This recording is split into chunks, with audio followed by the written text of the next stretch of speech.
Bonjour à tous et bienvenue dans ce nouveau numéro du 1530. Kenny Deschepper, bonjour et bienvenue. Bonjour. Merci de passer un moment avec nous. Alors vous avez une carrière un peu atypique, vous avez 27 ans et ça fait juste 4 ans que vous êtes sur le circuit, donc beaucoup plus tard que beaucoup des tennismen. Est-ce que vous pouvez nous expliquer un petit peu pourquoi? Pourquoi? Je pense qu'aussi c'est ma grandeur aussi, les grands arrivent un peu plus tard sur le circuit. Et moi j'ai eu un parcours un peu... j'étais à la fédération à 13-14 ans, mais j'ai eu des blessures. Et je dirais de 12 à 15 ans j'étais blessé, et par la suite après j'ai suivi un cursus un peu privé, et j'ai changé de jeu à 18 ans, je suis passé à une main. Je jouais un type de jeu complètement différent qu'aujourd'hui.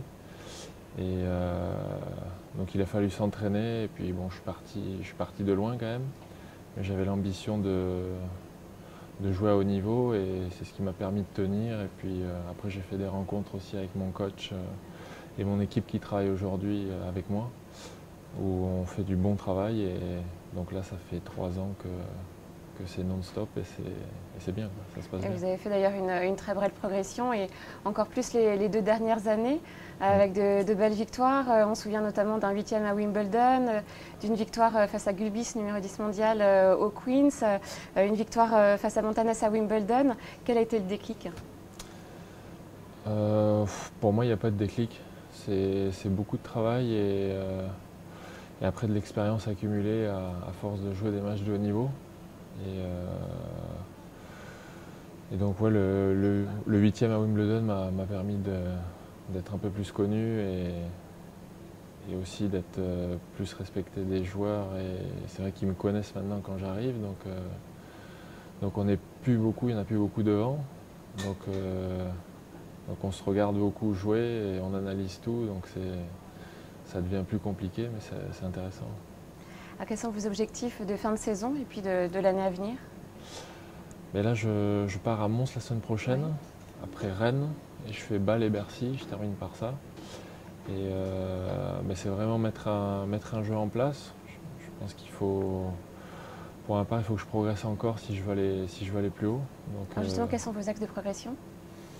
après c'est personnel, c'est plutôt dans mon type de jeu, Oui. et accumuler encore de l'expérience à ce niveau-là pour gagner des matchs comme hier. Donc voilà, et puis partir sur une bonne préparation pour 2015. Ouais. C'est votre 4e participation à l'Open d'Orléans, 4e participation consécutive. Donc on imagine que ça veut dire que vous vous sentez bien ici, un petit peu chez vous. Qu'est-ce qui fait que vous vous sentez bien à Orléans? Qu'est-ce qui vous plaît au Challenger d'Orléans? La ville est sympa, on est dans un hôtel plutôt correct à côté de la ville, donc on peut se balader. Les 2 premières années, j'ai pas du tout visité, mais là j'ai eu l'occasion de me balader un peu dans les jours que j'avais off. Et non, c'est une ville que j'aime bien, le terrain est sympa, le public est connaisseur, et il nous encourage, les Français, donc c'est un complexe agréable, donc je m'y sens bien. Ouais. Donc on vous reverra l'année prochaine? Peut-être. On espère. J'espère pas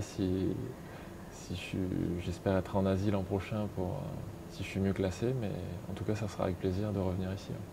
Merci beaucoup d'avoir été notre invité. Merci à vous. Et quant à nous, nous retrouvons demain pour un nouveau numéro du 1530.